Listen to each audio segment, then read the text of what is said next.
जय हो श्री कृष्ण भगवान। श्री कृष्ण भगवान कहते हैं, कई पुरुष द्रव्य संबंधी यज्ञ करने वाले हैं, कितने ही तपस्या रूप यज्ञ करने वाले हैं, तथा दूसरे कितने ही योग रूप यज्ञ करने वाले हैं, और कितने ही अहिंसा आदि तीक्ष्ण व्रतों से युक्त यत्नशील पुरुष स्वाध्याय रूप ज्ञान यज्ञ करने वाले हैं। दूसरे कितने ही योगी जन अपान वायु में प्राण वायु को हवन करते हैं, वैसे ही अन्य योगी जन प्राण वायु में अपान वायु को हवन करते हैं, तथा अन्य कितने ही नियमित आहार करने वाले प्राणायाम परायण पुरुष प्राण और अपान की गति को रोककर प्राणों को प्राणों में ही हवन किया करते हैं। ये सभी साधक यज्ञों द्वारा पापों का नाश कर देने वाले और यज्ञों को जानने वाले हैं।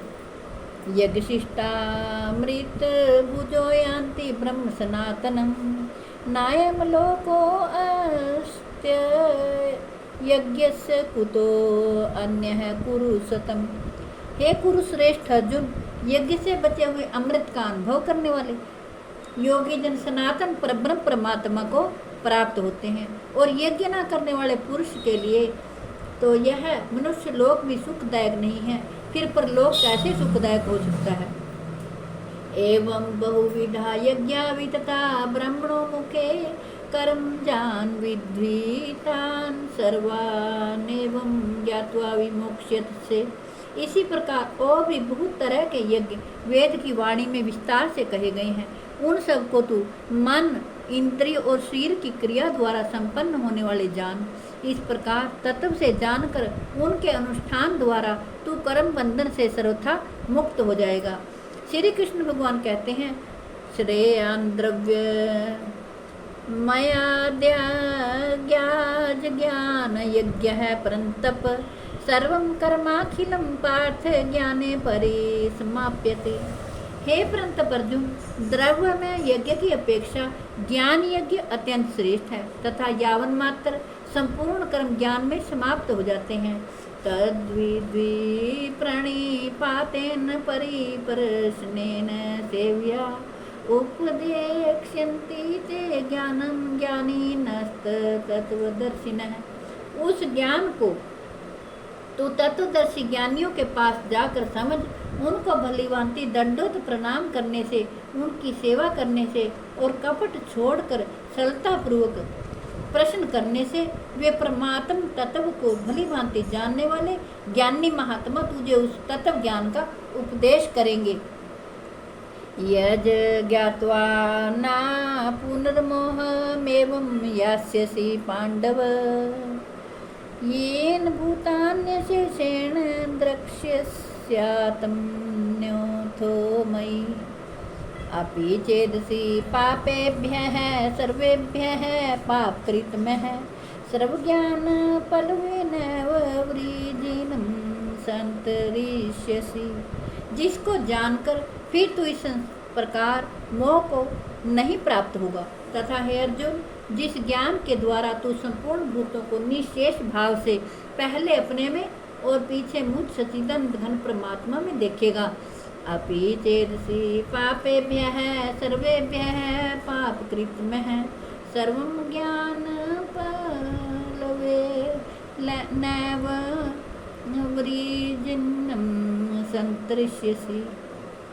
यदि तू अन्य सब पापियों से भी अधिक पाप करने वाला है, तो भी तू ज्ञान रूप नौका द्वारा निस्संदेह संपूर्ण पाप समुद्र से भली भांति तर जाएगा।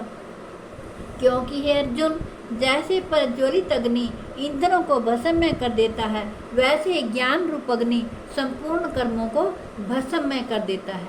ना ही ज्ञानेन सदृशं पवित्रमहि विद्यते तत् स्वयं योग संसिद्ध है कालेनात्मनि विन्दति।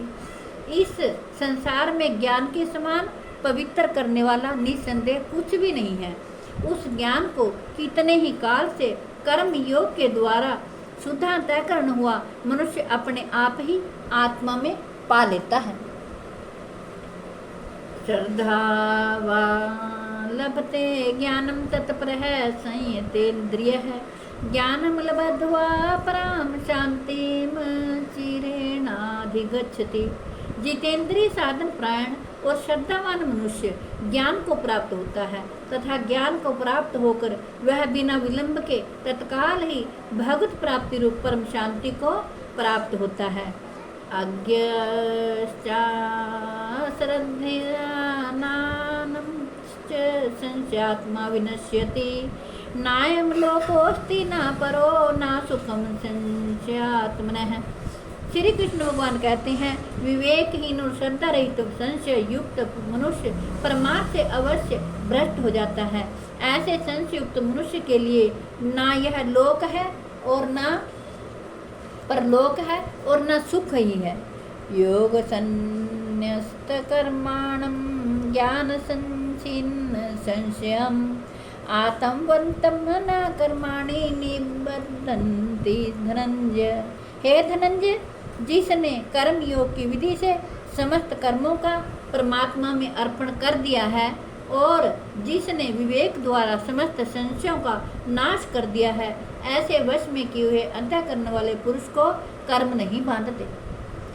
तस्माद ज्ञान संभूतम हृदयस्थं ज्ञानासीनात्मनः चित्वैनं संशयं योगमातिष्ठोत्तिष्ठ भारत। इसलिए हे भक्तवंशी अर्जुन, तू हृदय में स्थित इस अज्ञान जनित अपने संशय का विवेक ज्ञान रूप तलवार द्वारा छेदन करके समत्व रूप कर्म योग में स्थित हो जा और युद्ध के लिए खड़ा हो जा। जय हो श्री कृष्ण। ओम तस्दिति श्रीमद् भगवत गीता उपनिषद ब्रह्म विद्यायां योग शास्त्र श्री कृष्ण अर्जुन संवादे ज्ञान कर्म संन्यास योगो नाम चतुर्थोध्याय है। हे कृष्ण गोविंद हरे मुरारे, हे नाथ नारायण वासुदेवाय। हे कृष्ण गोविंद हरे मुरारे, हे नाथ नारायण वासुदेवाय। मेरी आपसे हाथ जोड़कर प्रार्थना है कि आपके घर में जो बीमार हो, लाचार हो, आप उसे भगवत गीता जी का पाठ जरूर सुनाएं। अपने बच्चों को भगवत गीता जी का पाठ पढ़ने के लिए प्रेरित करें ताकि वो सद्मार्ग पर चलें। वो प्रभु सब पर कृपा करें। जय हो श्री कृष्ण भगवान की। विश्व के कल्याण के लिए, जगत के कल्याण के लिए मैंने ये भगवत गीता जी का पाठ आपको सुनाया है। मैं आशा करती हूँ आप सभी इसी का लाभ उठाएंगे। जय हो श्री कृष्ण भगवान की।